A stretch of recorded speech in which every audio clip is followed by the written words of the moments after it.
Молодой Цежиков отохранил, следующий удар Суткулей. Борьба за выход в финал.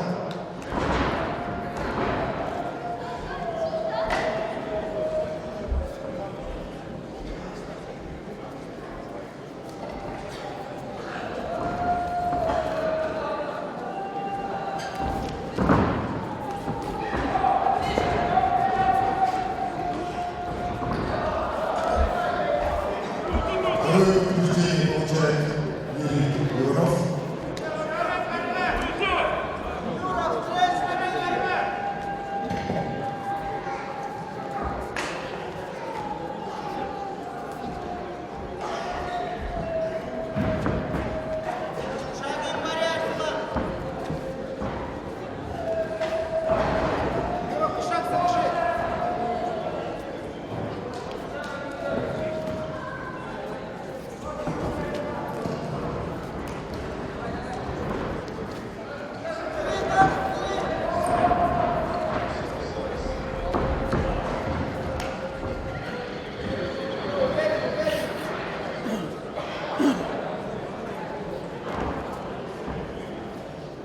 Первый победитель получил боец Владимир.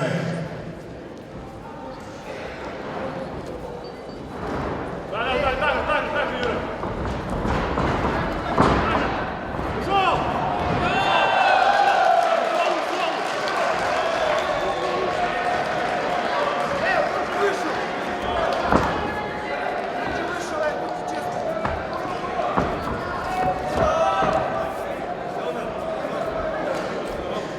Включайся так же.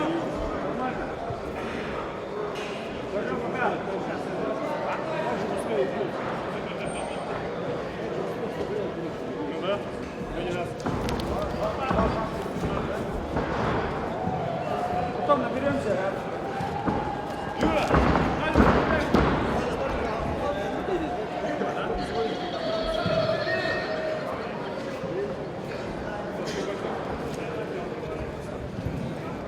Обоих бойцов по два побеждения.